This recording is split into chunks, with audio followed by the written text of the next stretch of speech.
Hello and welcome to the Minimum Competence episode for Friday, January 24th, 2025. I'm your host for today, Andrew Leahy, a tax and technology attorney from New Jersey. On today's episode, we cover a judge blocking Trump's Birthright citizenship order, the Supreme Court's green light for the Corporate Transparency Act, and Trump's crypto reforms. Let's remember, history is not the theater of happiness. Periods of happiness are empty pages in history, and read today's legal news. On this day in legal history, January 24th, 1916, the United States Supreme Court issued a pivotal decision in Brushaber v. Union Pacific Railroad Co. This case arose after Frank Brushaber, a shareholder of Union Pacific Railroad, filed suit against the company to challenge the federal income tax imposed on its earnings.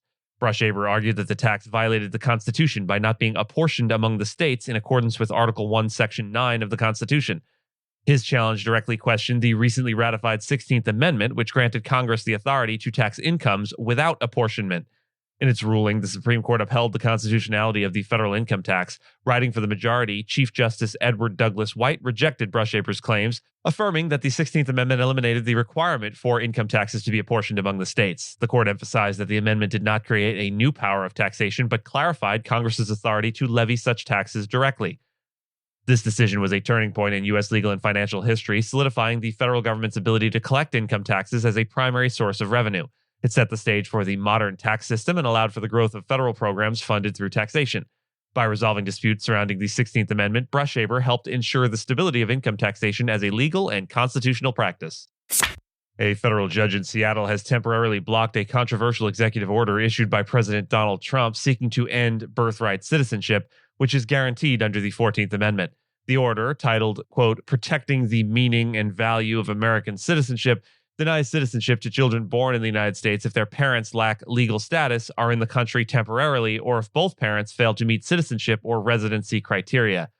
This policy would leave thousands of American-born children stateless, without access to federal benefits or documentation like passports, effectively excluding them from many civic rights and responsibilities. Senior U.S. District Judge John Coffenauer declared the order blatantly unconstitutional, citing the clear language of the 14th Amendment and Supreme Court precedents such as United States v. Wong Kim Ark from 1898, which reaffirmed birthright citizenship regardless of parental status.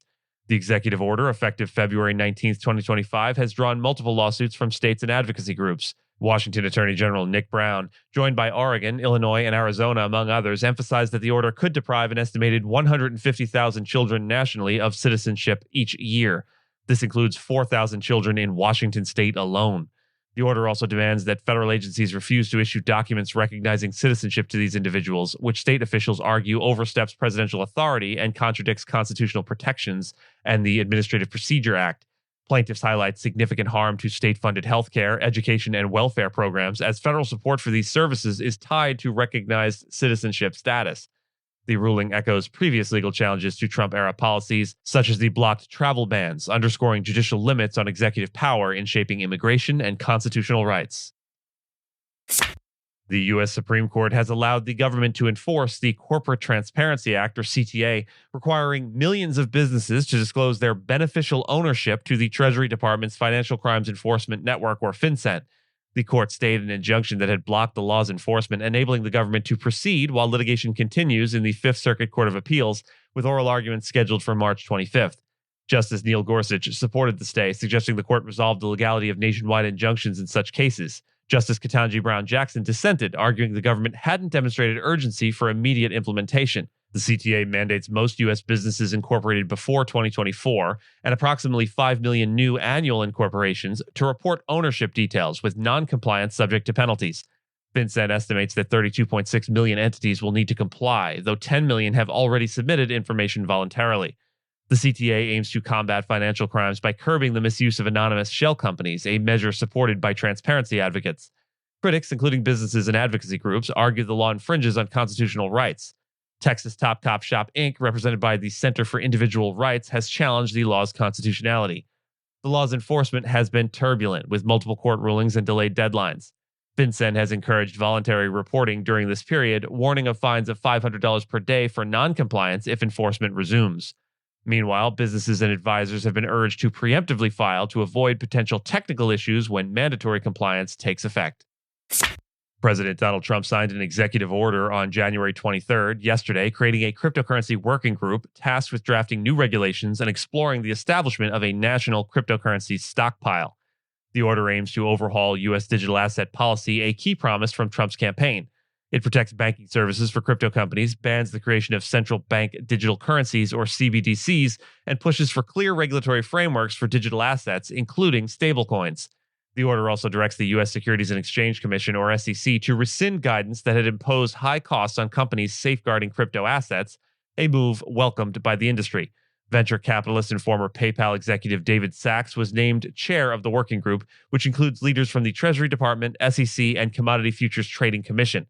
This directive marks a shift from the previous administration's stricter stance on cryptocurrencies, which included lawsuits against major exchanges like Coinbase and Binance for alleged violations of U.S. law.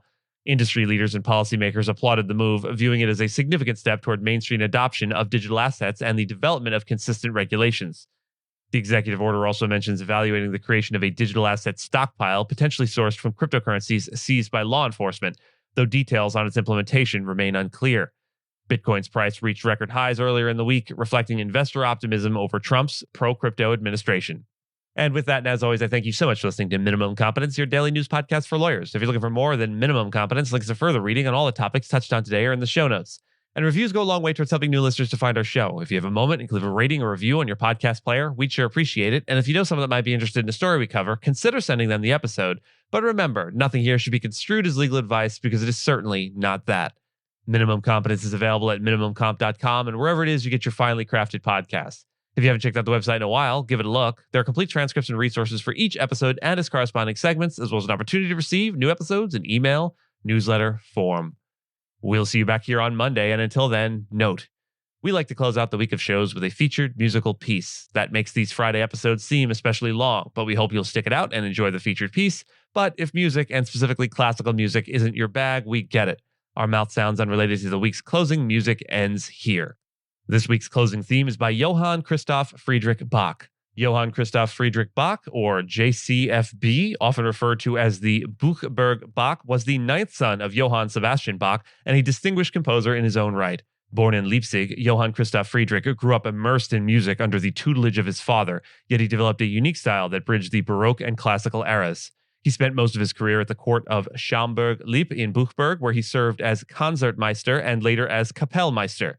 His music, characterized by elegance and charm, often reflected the tastes of the emerging classical period while retaining the counterpoint and depth of his father's influence.